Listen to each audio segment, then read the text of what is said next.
বিয়া কেতিয়া পাতিছে বিয়া পাতাৰ বয়সে গুচি গ'ল নহয় এতিয়া গতিকে যিকণ বয়স ভগৱন্তই ৰাখে গতিকে অসমৰ ৰাইজৰ হকে সদায় কাম কৰি যাম অসমীয়া ছবি জগতৰ সৈতে সদায় কাম কৰি যাম আৰু নেহালে ভগৱন্তই কাক কি কেনেকে যোগ বিয়োগ পুৰণ কৰি থৈছে নয়ন নীলিমে বিয়া মানে নাপাতিব বুলি গেৰাণ্টি নিদিয়ে তাৰমানে আচল কথাটো হ'ল এনেকুৱা ধৰণৰ যে এইবিলাক চব যোগ বিয়োগ পূৰণ হোৱাৰ অংক চব বিধাতাই ওপৰত লিখি পঠিয়ায় বুজি নাপালো কান্ধত পৃথিৱী দাঙিলো।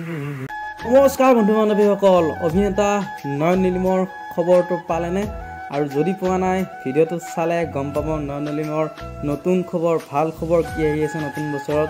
এটা দুটা নহয় তিনিটা ভাল খবৰ আহি আছে নয়ন নীলিমৰ এই 2024 বৰ্ষটোত।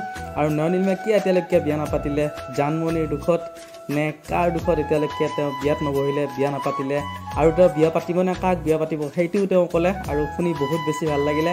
আৰু আপোনালোকৰো এই ভিডিঅ'টো চালে বহুত বেছি ভাল লাগিব নয়ন নীলিমৰ ভাল খবৰ কেইটা পালে। আহকচোন ভিডিঅ'টো উপভোগ কৰোঁ। কি ক'লে নয়ন নীলিমে?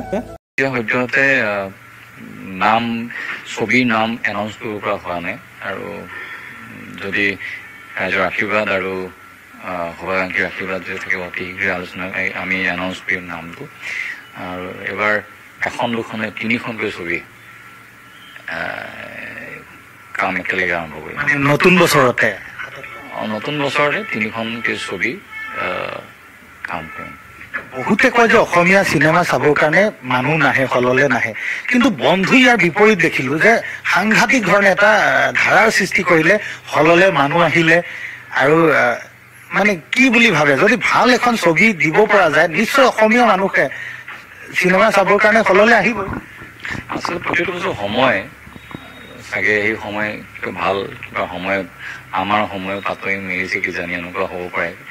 আৰু ছবি আচলতে যি নিৰ্মাণ কৰে প্ৰত্যেকেই ভাবে নিজৰ ছবিখন ভালদৰে ৰিলিজ কৰিবলৈ বা ভালদৰে দৰ্শকে আদৰি ল'বলৈ প্ৰত্যেকেই ভাবে, কিন্তু কিছু ক্ষেত্ৰত দেখা যায় দৰ্শকে আদৰি লয় নলয়। কিন্তু এটা কথাই কওঁ, অসমৰ প্ৰত্যেকখন ছবি দৰ্শকে চোৱাটো মই কামনা কৰোঁ, কিয়নো অসমীয়া ছবি এটা উদ্যোগ হয় আৰু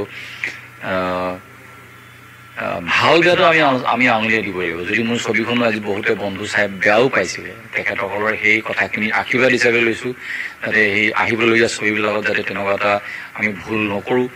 ঠিক তেনেকৈ বেয়াটো বেয়া বুলি ক'ব লাগিব, ভালটো ভাল বুলি ক'ব লাগিব।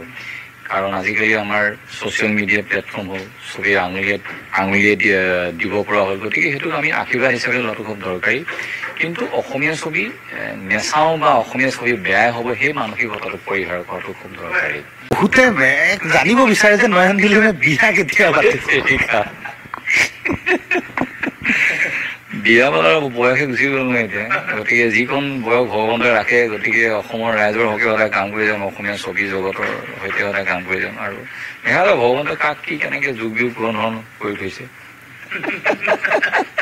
কথাটো হ'ল এনেকুৱা ধৰণৰ যে এইবিলাক চব যোগ বিয়োগ পূৰণ হোৱাৰ অংক চব বিধাতাই ওপৰত লিখি পঠিয়ায়। বয়সটো মই যেনেকৈ ক'লোঁ, যেনেকৈ আমাৰ নদী বৈ যায়, মানুহৰ বয়সো বাঢ়ি যায়, সময় ভিতৰত ৰৈ নাথাকে আৰু সময় ধৰি ৰাখিব নোৱাৰোঁ কেতিয়াও।